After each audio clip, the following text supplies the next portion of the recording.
Hello friends, কেমন আছো সবাই? আশা করছি সবাই ভালো আছো। আমি রাত্রি আরপি অনুষা লাইফস্টাইলে সবাইকে স্বাগত জানাই। নতুন একটি টিপসের ভিডিও আবার নিয়ে চলে এসেছি। নতুন টিপস পেতে অবশ্যই চ্যানেলটি সাবস্ক্রাইব করে পাশে থাকবেন। ভালো লাগলে একটা লাইক দিয়ে দেবেন। পুরো ভিডিওটা দেখতে থাকুন, আশা করছি ভালো লাগবে। চলে আসছি পরবর্তী টিপস। আর দেখুন বন্ধুরা, আমি কয়েকটা দেশলাই কাঠি নিয়েছি আর কাঠিগুলো নিয়ে আমি 4টে 5টা করে নিয়ে আমি একটা গার্ডারে বেঁধে নিচ্ছি। ৩ টে আমি করে নিয়েছি আগে থেকেই। আর এখন আমি এই আরেকটা করে নিচ্ছি।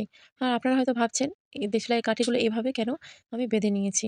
আর বন্ধুরা, বাজার থেকে আমরা অনেক সময় দেখা যায় অনেক করে চাল কিনে আনি পেটি ধরে ১ বস্তা ২ বস্তা চাল কেনার পরে দেখা যায় অনেক সময় অনেকদিন পরে থাকার পরেও চালে একটা পোকা ভাব লাগে আর সাদা কেমন হয়ে যায়।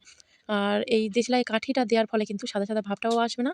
আর চালে কিন্তু পোকাটা লাগবে না। আর চালটা কিন্তু আমাদের কিন্তু নষ্ট হয়ে যায়, সেটাও কিন্তু বাদ দিতে হবে না। দেশলাই কাঠিটা আমি দিয়ে দিলাম চালের মধ্যে। এইভাবে আপনারা দিয়ে দেবে চালের ভিতরে। আর আমি একটা করে দিতে পারতাম, কিন্তু যখনই আমরা চাল নেব তখনই যদি চালের মধ্যে উঠে আসে তখনই একটু অসুবিধা হবে বাছতে।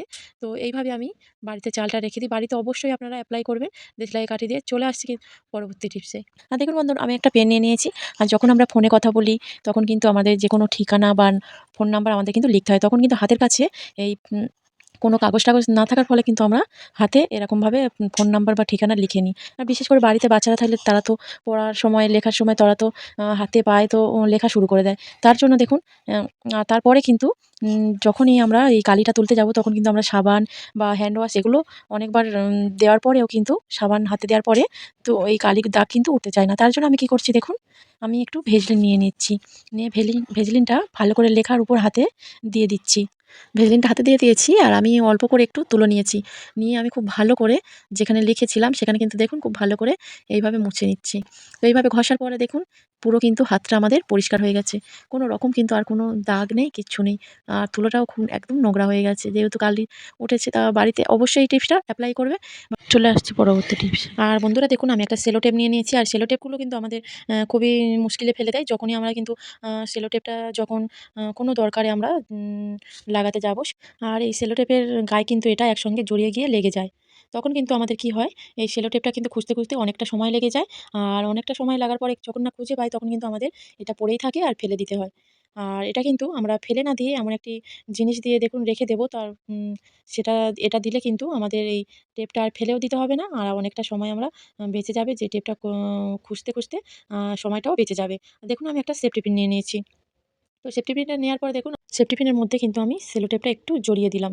একটু অল্প করেই জড়ালেই হবে। শুধুমাত্র এটা বোঝার জন্য যে আমাদের সেলো টেপটা কিন্তু আর আটকেও যাবে না। আমরা সহজে কিন্তু খুঁজে পেয়ে যাবো। আর এইভাবে যদি আমরা রেখে দিই কিন্তু দেখুন, আর আমরা ঘরের যেকোনো এক কোণায় যদি আমরা এটা ঝুলিয়েও বা রাখতে পারি তাহলে কিন্তু আমাদের কোনো রকম এটা খুঁজতেও হবে না, অসুবিধা হবে না। খুব সহজেই পেয়ে যাবো। আর এই টিপসটা অবশ্যই বাড়িতে আপনারা এপ্লাই করবে। চলে আসছি পরবর্তী টিপসে। আমি একটা চার্জার নিয়ে নিয়েছি। তো চার্জারটা অনেকদিন ব্যবহার করতে দেখা যায় যেহেতু সাদা চার্জার, এটা কিন্তু অনেক সময় অনেকদিন ব্যবহার করতে এটা নোংরা হয়ে যায়, কালো হয়ে যায়, দেখতেও খারাপ লাগে, কেমন একটা বাজে দেখায়। আর এই চার্জারগুলো নোংরা চার্জার যখনই আমরা বাইরে কোথাও হয়তো বেড়াতে গেলাম, নিয়ে গেলাম, তখন কিন্তু অনেক খারাপ দেখায়। লোকজন কিন্তু একটু খারাপ চোখেই দেখে। তার জন্য আমি কি করছি দেখুন, আর অনেক সময় ভয়ও হয় যে এটা জল দিয়ে পরিষ্কার করতে পারবো না। পরিষ্কার করলে কিন্তু খারাপ হয়ে যেতে পারে। আর সুইচ বোর্ডে যদি দিই, যদি এই জ্যাকটার মধ্যে জল অল্প করে কিছুটা লেগেও বা থাকে, তখন কিন্তু আমাদের অনেক সময় বিপদও ঘটে যায়। তার জন্য দেখুন আমি এক একটু টুকরো অল্প করেই আমি তুলো নিয়েছি। যেমনটা লাগে ভেবে আপনারা তেমনটাই নিতে পারেন। তো তুলো নিয়ে অল্প করে ভেসলিন দিয়ে দেখুন আমি খুব সুন্দর করে কিন্তু এটা পরিষ্কার করে নিচ্ছি। আর এর মধ্যে কিন্তু কোনো রকম আমাদের ডিটারজেন্ট পাউডারও লাগছে না, জলও লাগছে না। আর খুব সহজে কিন্তু একদম নোংরাগুলো পরিষ্কার হয়ে কিন্তু একদম সাদা, যেমনই আপনারা চার্জারটা কিনেছিলেন তেমনই কিন্তু হয়ে যাবে। দেখুন, আমি এইভাবে পরিষ্কার করে নিচ্ছি। আপনাদের যদি আরও বেশি হয়তো এটা চার্জারটা নোংরা হয়েছে আর একটু তুলো বা ভেসলিন লাগতে পারে, তখনই আমরা নিয়ে কিন্তু এইভাবে খুব সুন্দর করে কিন্তু পরিষ্কার করে নিতে পারবেন। আর কোনো রকম জল ছাড়া। দেখুন, এইভাবে পরিষ্কার করে নিলে কিন্তু খুব সুন্দরভাবে পরিষ্কার হয়ে যাবে, দেখতেও সুন্দর হয়ে যাবে। সাদা জিনিস তো। আর দেখুন কতটা নোংরা পড়েছিল চার্জারটার মধ্যে।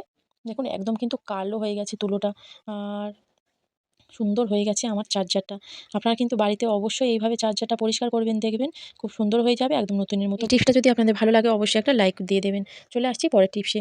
আর কাঁচি নিয়েছি। কাঁচি কিন্তু ছোট থেকে বড় কাঁচি আমাদের বাড়িতে থাকে, যেগুলো ছোট কাঁচি সেগুলো দিয়ে আমরা সবজি কাটি বা অন্যান্য জিনিস কাটতে আমাদের কাঁচির ব্যবহার করি। আর এই বড় কাঁচিগুলো কিন্তু অনেক সময় আমাদের জামাকাপড় কাটার জন্য আমরা কাঁচিটা ব্যবহার করি। আর কাঁচিটা অনেক সময় দেখা যায় অনেকদিন তো জামাকাপড় হয়তো কাটা হচ্ছে না। অনেক সময় অনেক দিন ধরে কিন্তু আমাদের কাঁচিটা পড়েই থাকে, জং লেগে যায় বা ধারটাও চলে যায়। আর মা আমাদের কিন্তু বাজারে গিয়ে অনেক সময় খরচা করে কিন্তু আমাদের এই কাঁচিটা ধার দিতে লাগে। আমরা বাড়িতে যদি আমরা খরচা করে না করে যদি বাড়িতে কিছু থাকা জিনিস দিয়ে যদি আমরা কাঁচিটা ধার দিয়ে নিতে পারি আমাদের কিন্তু অনেকটাই সাশ্রয় হয়ে যাবে। দেখুন কাঁচিতে যেহেতু জং পড়ে যায় তার জন্য আমি নেল পালিশটা নিয়েছি। ওর মধ্যে যে নাটটা আছে তো স্ক্রুটা আছে তার মধ্যে আমি দিয়ে দিলাম যাতে না কোনো রকম জংটা লাগতে পারে। আর যখনই দেখবেন যদি ধার চলে যায়, আমাদের যে নেল পালিশটা আমরা নিয়েছি, নেল পালিশের পিছনে একটু খাঁজ থাকে দেখুন। তো নেল পালিশটার পিছন দিয়ে যদি আমরা খুব ভালো করে এইভাবে ঘষি কয়েকবার, একটু যদি ঘষতে থাকি তখন দেখবেন আমাদের কিন্তু কাঁচিতে ধারটা চলে এসেছে। আর আমাদের উম উম খরচা করে কিন্তু আমাদের বাজারে গিয়ে এই কাঁচিটা ধারও দিতে লাগবে না। আর কোনো রকম টাকা পয়সাও লাগবে না। বাড়িতে কিন্তু খুব সহজেই আমরা কাঁচিটা ধার দিয়ে নিলাম। দেখুন আ ক খুব সুন্দর কিন্তু কাঁচিটা ধার হয়ে গেছে। আর আমাদের কাটতেও কোনো রকম অসুবিধা হবে না। এইভাবে বাড়িতে আপনারা এই টিপসটা এপ্লাই করবেন। চলে আসছি পরবর্তী টিপসে। আর দেখুন বন্ধুরা, আমরা প্রায় সময় মসলা করার পরে মিক্সার জারটা কিন্তু পরিষ্কার করি। কিন্তু আমরা মিক্সার মেশিনটা পরিষ্কার করতে সবসময় পারি না। আর তার ফলে কিন্তু অনেক সময় এটা নোংরা পড়ে। আর সবসময় কিন্তু নোংরা পড়লে আমরা পরিষ্কার করি না। কেননা সব জায়গা কিন্তু আমরা পরিষ্কার করতে পারি না এটা। যেখানে দেখুন খাঁজ হয়ে আছে সরু জায়গা, এগুলো কিন্তু আমাদের কোনো কিছুই দিয়ে পরিষ্কার করতে পারি না। তার জন্য আমি কি করছি দেখুন, আমি একটা চামচ নিয়েছি, নিয়ে তার আর একটু তুলো আমি নিয়ে নিয়েছি, অল্প করে নিয়েছি।